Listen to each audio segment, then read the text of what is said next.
నమస్తే, welcome to CEOs desk. ఒక సమస్యకు పరిష్కారం లభించినప్పుడు ఆ సమస్య కోసం పోరాడటం కంటే వేచి చూడడం వల్లే ఎంతో మేలు జరుగుతుంది.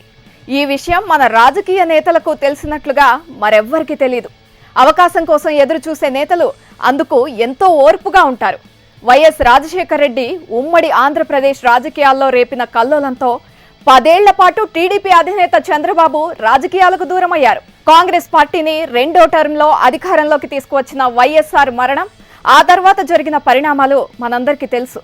వైఎస్ జగన్ కాంగ్రెస్ హైకమాండ్తో విభేదించడం, ప్రత్యేక పార్టీ పెట్టడం, ఆ తర్వాత జైలుకు వెళ్లడం, రోషయ్యకు సీఎంగా బాధ్యతలు కట్టబెట్టడం మనం చూసాం. ఆ తర్వాత తెలంగాణ ఉద్యమం ఉవ్వెత్తున ఎగసిపడ్డం, కిరణ్ కుమార్ రెడ్డి సీఎంగా మారడం, అవన్నీ పొలిటికల్ స్క్రీన్ పై చూసిన ఘట్టాలే. రోషయ్య సీఎంగా ఉన్నప్పుడు కేసీఆర్ మొదలుపెట్టిన తెలంగాణ మలిదశ ఉద్యమం ఆయన్ని రాష్ట్రంలో హీరోను చేశాయి. కేసీఆర్ వ్యూహాలకు రాజకీయ పార్టీల మైండ్ బ్లాక్ అయింది. ఒక్క మాటలో చెప్పాలంటే తెలంగాణ ఇచ్చిందెవరు, తెచ్చిందెవరు, సపోర్ట్ చేసిందెవరన్న విషయాలన్నీ పక్కకు పోయి తెలంగాణను కేసీఆరే తెచ్చారు అన్న ఖ్యాతి ఆయనకు దక్కింది. ఆ తర్వాత వరుసగా 2 టర్ములలో టీఆర్ఎస్ పార్టీ తెలంగాణలో విజయం సాధించడమూ జరిగిపోయాయి. మొదటిసారి అత్యవసర మెజార్టీతో విజయం సాధించిన కేసీఆర్ ఆ తర్వాత రాజకీయ పునరేకీకరణ అంటూ అటు కాంగ్రెస్ ఇటు టీడీపీలను పూర్తి స్థాయిలో కంట్రోల్లోకి తెచ్చారు. తెలంగాణలో టీడీపీని నామరూపాలు లేకుండా చేశారు. కాంగ్రెస్ పార్టీని కోలుకోలేని దెబ్బతీశారు. మొత్తం వ్యవహారంలో కేసీఆర్ రాజకీయ చిత్రత ఎలాంటిదో అర్థం చేసుకోవచ్చు. 2018 అసెంబ్లీ ఎన్నికలకు 6 నెలల ముందుగానే వెళ్లి కేసీఆర్ చేసిన సాహసం ఆయనకు అద్భుత ఫలితాలనిచ్చింది. రాజకీయ జీవితం మొత్తం ఎవరితోనైతే పోరాడారో వారితో కలిసి తెలంగాణ ఎన్నికల బరిలోకి దిగి చంద్రబాబు తగిన మూల్యం చెల్లించుకుంటే మొత్తం పరిణామాలు కేసీఆర్కు తెలంగాణలో రెండోసారి తిరుగులేని విజయాన్ని అందించాయి. రాష్ట్రం ఏర్పడ్డాక పాలు నీళ్లలా కలిసిన చంద్రబాబు కేసీఆర్ ఆ తర్వాత ఒకరిపై ఒకరు దుమ్మెత్తి పోసుకునేలా పరిస్థితులు మారిపోయాయి. తెలంగాణ నేను చూసుకుంటాను, ఆంధ్ర నువ్వు చూసుకో, ఎవరి పని వారు చూసుకుంటామనే రీతిలో కేసీఆర్ చంద్రబాబుకు వార్నింగ్లు ఇచ్చేలా సీన్ చేంజ్ అయిపోయింది. ఉమ్మడి రాజధాని హైదరాబాద్లో ఎవరి సత్తా ఏంటో అనుకునేలా ఇద్దరు నేతలు కత్తులు దూసుకున్నారు. ఈ మొత్తం వ్యవహారం తెలంగాణలో కేసీఆర్ను మరింత స్ట్రాంగ్ చేశాయి. రాష్ట్రం విడిపోయాక కూడా ఇదేం గోలరా బాబు అనుకునేలా పరిణామాలు రాజకీయంగా కేసీఆర్ నెత్తిన పాలు పోశాయి. ఎన్నికలకు ముందు ప్రారంభించిన రైతు బంధు అధికారంలోకి వస్తే పింఛన్ల అమౌంట్ డబుల్ చేస్తానంటూ కేసీఆర్ ఇచ్చిన హామీలు ఆయనకు రాజకీయంగా అడ్వాంటేజ్ తెచ్చాయి. ఓవైపు సంక్షేమం, మరోవైపు తెలంగాణ సెంటిమెంట్, ఈ 2 అంశాలు ఎన్నికల్లో కేసీఆర్కు గ్రాండ్ విక్టరీని అందించాయి. 2018 అసెంబ్లీ ఎన్నికల్లో కేసీఆర్ సాధించిన విజయం తెలంగాణ చరిత్రలో సువర్ణాక్షరాలతో లిఖించే ఉంటుంది. ఖమ్మం జిల్లాలో ఈక్వేషన్లు వర్కౌట్ అయ్యుంటే కేసీఆర్ స్వీప్ చేసుండేవారు. 119 అసెంబ్లీ స్థానాలకు 88 ఎమ్మెల్యే స్థానాల్లో గెలిచిన టీఆర్ఎస్ తెలంగాణ రాజకీయాలను పూర్తి స్థాయిలో మార్చేసింది. అయినప్పటికీ ఆరాకొరా గెలిచిన కాంగ్రెస్ నేతలు గులాబీ తీర్థం పుచ్చుకుంటే టీడీపీ తరపున విజయం సాధించిన ఖమ్మం జిల్లా ఇద్దరు నేతలు కారెక్కేశారు. మొత్తంగా తెలంగాణ అసెంబ్లీలో టీఆర్ఎస్ పార్టీ సెంచరీ కొట్టేసింది. మొత్తం పరిణామాలు తెలంగాణ రాజకీయాల్లో కేసీఆర్ను తిరుగులేని నేతగా నిలబెట్టేశాయి. కేసీఆర్ మరో నవీన్ పట్నాయక్ లా మారిపోతారు అన్న అభిప్రాయం కలిగింది. కానీ రోజులు ఎప్పటిలా ఉండవని కేసీఆర్ విషయంలో రుజువైంది. 2019 లోక్సభ ఎన్నికల్లో కారు సర్కారు 16 అంటూ టీఆర్ఎస్ పార్టీ నినదిస్తే ఆ పార్టీకి గట్టి ఎదురు దెబ్బ తగిలింది. కేవలం 9 స్థానాలతో సరిపెట్టుకోవాల్సి వచ్చింది. అసెంబ్లీ ఎన్నికల్లో చతికిలపడ్డ బీజేపీ కాంగ్రెస్ పార్టీలు వరుసగా 4-3 స్థానాల్లో గెలిచి తెలంగాణలో రాజకీయాలు మరో టర్న్ తీసుకోబోతున్నాయనే సంకేతాలను 6 నెలలకే చాటాయి.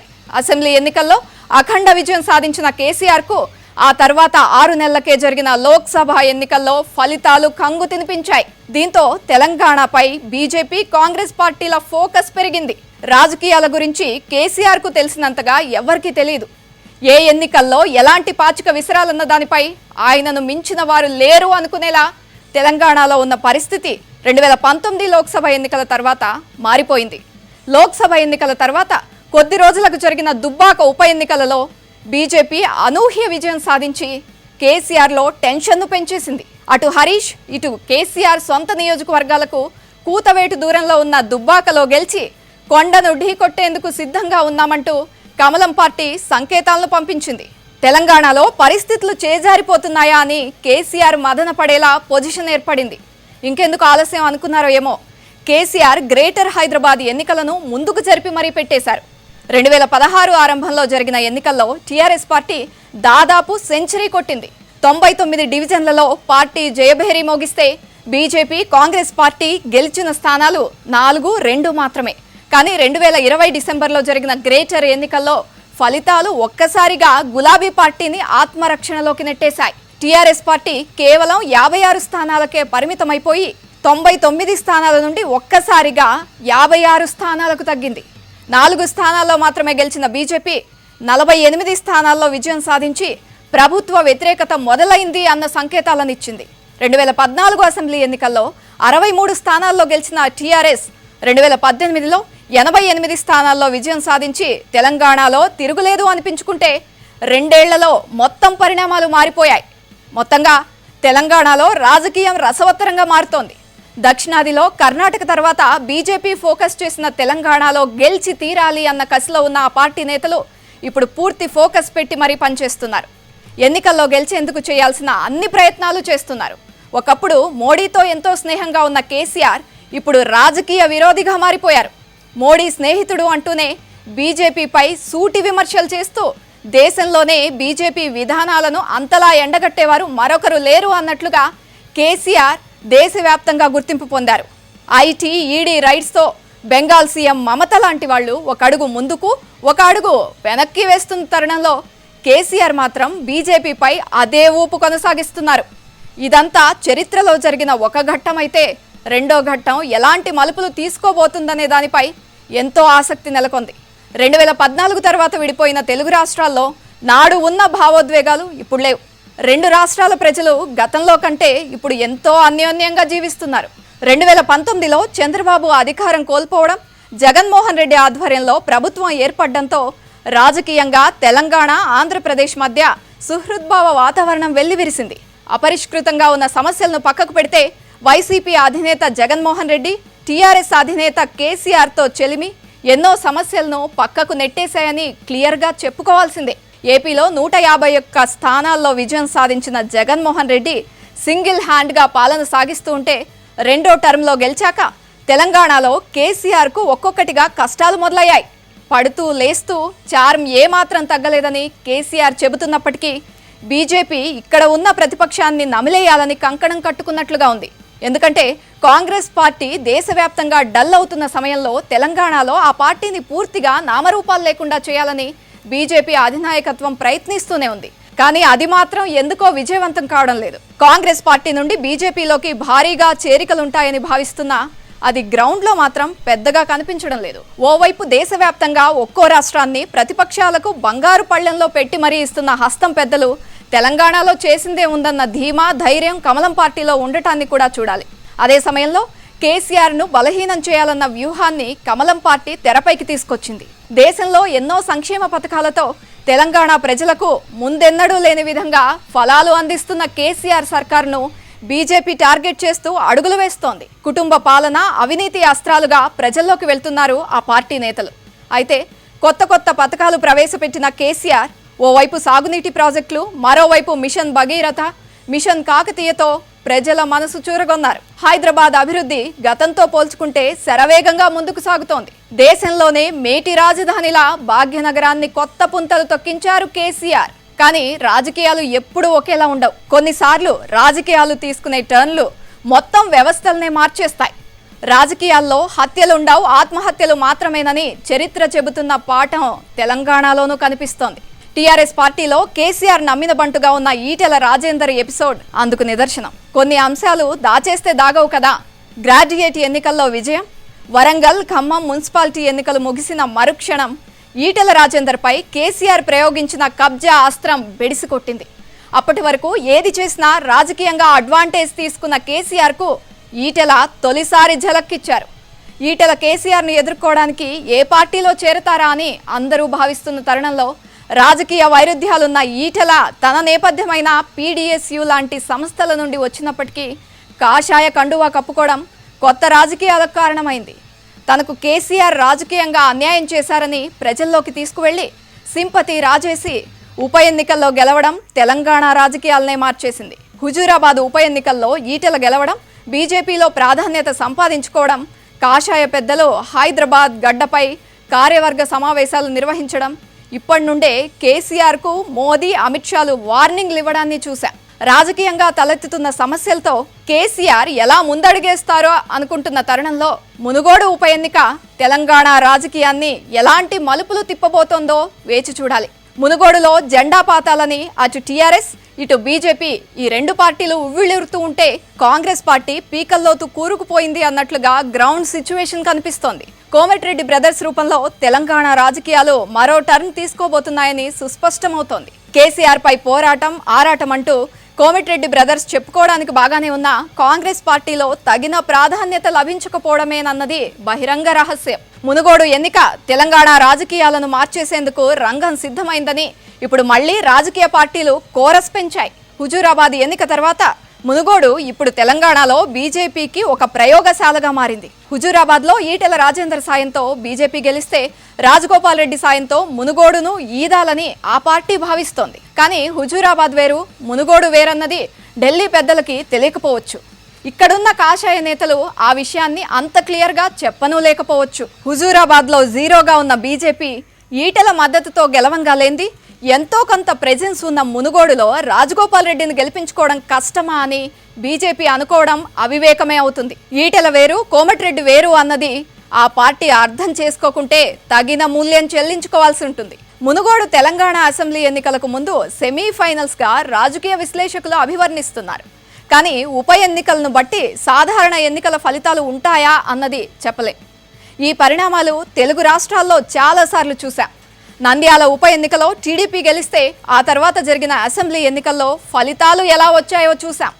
రాయలసీమలో చంద్రబాబు, బాలకృష్ణ, పయ్యావుల కేశవ్ మినహా అన్ని స్థానాల్లో వైసీపీ విజయ దుందుభి మోగించిన విషయాన్ని కూడా మరవలేం.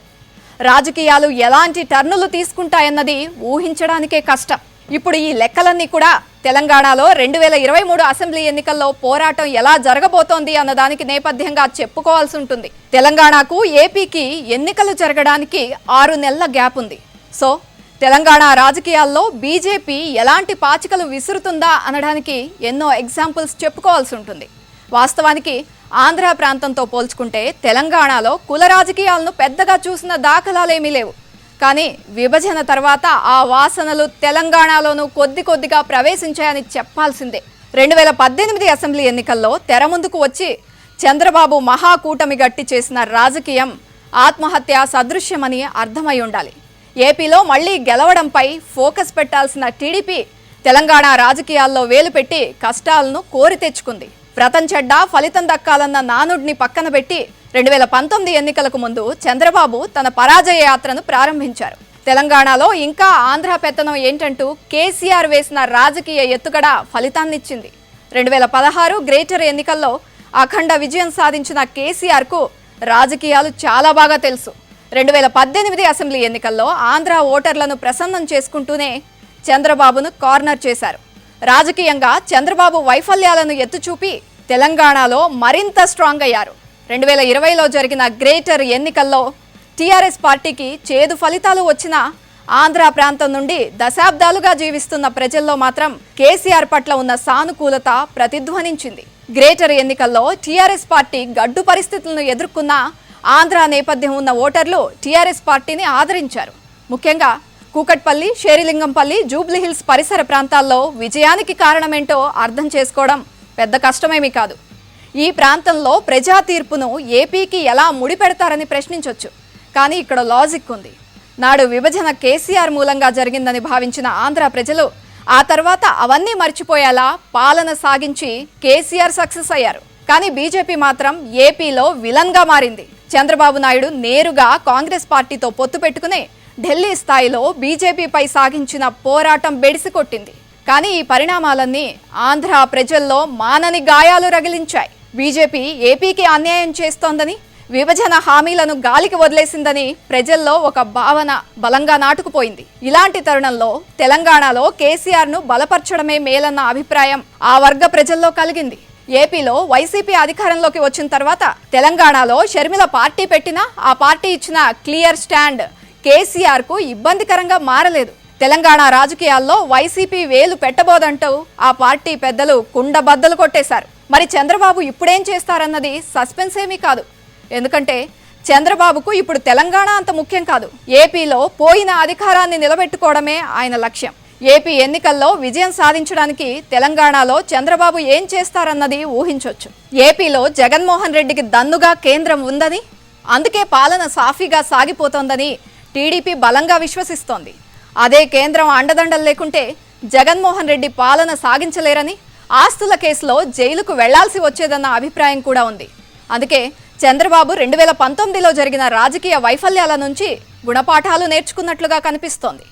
తెలంగాణ విషయంలో బీజేపీకి సానుకూలత కలిగించే పరిణామాలపై చంద్రబాబు ఫోకస్ పెట్టినట్లుగా ప్రచారం జరుగుతోంది. తెలంగాణ సంగతెందుకు, ఏపీలో అధికారం వస్తే చాలు అనుకునేలా బాబు వైఖరి మార్చేసుకున్నారు. తెలంగాణలో మరీ ముఖ్యంగా గ్రేటర్ హైదరాబాద్, ఖమ్మం, నిజామాబాద్, నల్గొండ ప్రాంతాల్లో బీజేపీకి అడ్వాంటేజ్ కలిగించే ఆలోచనలో కూడా ఉన్నట్లుగా కనిపిస్తోంది.